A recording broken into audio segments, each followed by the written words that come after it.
Welcome. My name is Abeba. I'm reading to you on behalf of Ethiopian Hearts for Peace and African Hearts for Peace. We are discussing today about Ethiopian modernization. Let's begin. Modernization in Ethiopia since the 1980s has reshaped the nation in a profound ways, bringing both progress and devastation.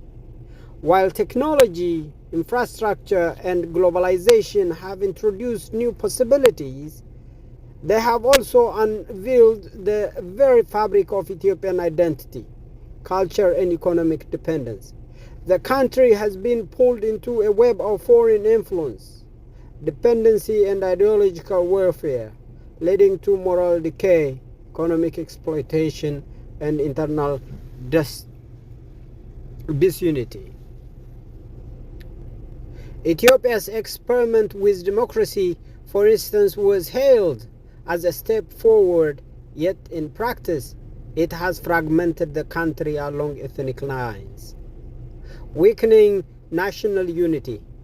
The introduction of Western political models replaced governance structures rooted in Ethiopian history, leading to an endless cycle of instability, corruption, and external manipulation. What was promised as freedom became a tool for division, where ethnic politics fueled by external actors replaced national cohesion. The result?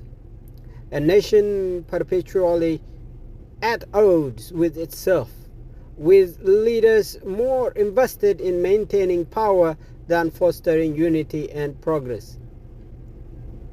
Economic modernization was no different. Foreign investment surged, but not in a way that benefits the average Ethiopian. Instead, land privatization, corporate agriculture, and dependency on international loans drained national wealth. Multinational corporations exploited Ethiopia's natural resources while locals saw little benefit. The country became a debitor nation, borrowing extensively under the guise of development, yet only sinking deeper into economic vulnerability. Wealth that once circulated within the nation was siphoned off by foreign investors, leaving Ethiopia poorer and more dependent than before. Agricultural shifts were also dramatic.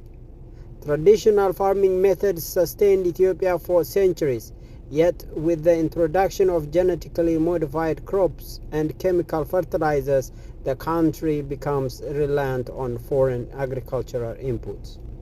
Soil degradation, environmental harm, and the loss of indigenous farming knowledge followed. What was sold as agricultural advancement was, in reality, a method to make Ethiopia reliant on Western agribusinesses, where control over food production no longer rested in Ethiopian hands. The promise of abundance turned into a cycle of dependency, leaving the nation vulnerable to market shifts controlled by outsiders. Culturally, modernization came with an erosion of values that once defined Ethiopian society. Moral decay, societal harmony, and deep-rooted traditions gave way to individualism, materialism, and cultural confusion. The rise of Western liberal ideologies encouraged a rejection of Ethiopia's historical identity. National pride weakened, and deep existential crisis emerged.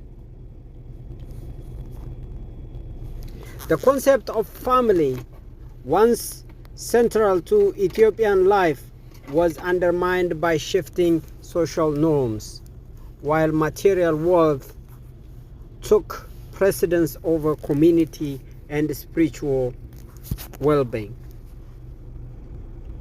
Misinterpretation of Christianity and Islam created division, rather than unity, as external forces sought to redefine religious teachings to serve foreign interests. Nationalism suffered a fatal blow. Where once Ethiopians took pride in their country's independence and historical resilience, the modern era introduced a narrative of shame, rewriting history to suit the agenda of global powers.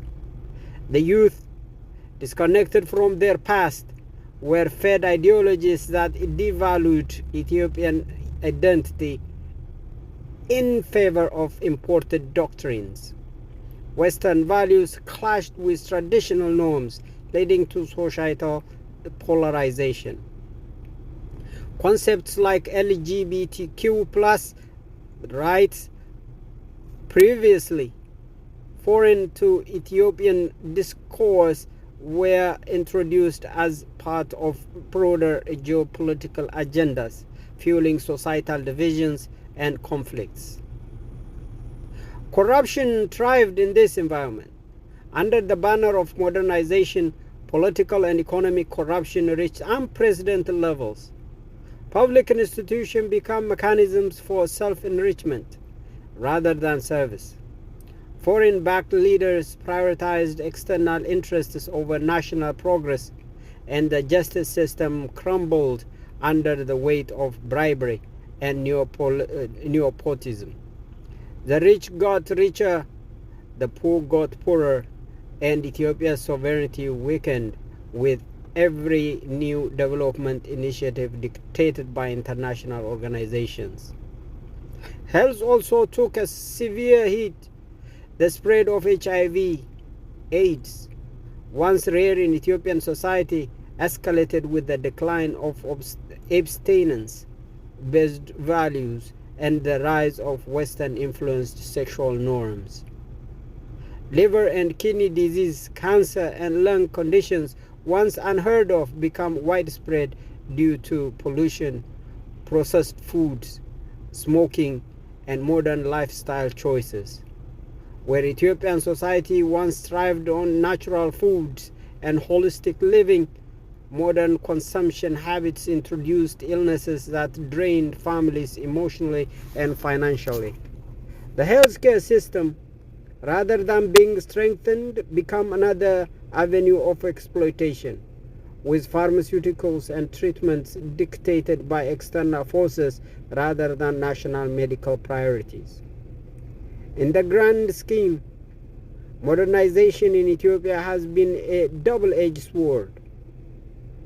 While infrastructure projects, technological advancements, and global connectivity have brought undeniable benefits, they have also led to economic enslavement, cultural decay, and societal fragmentation.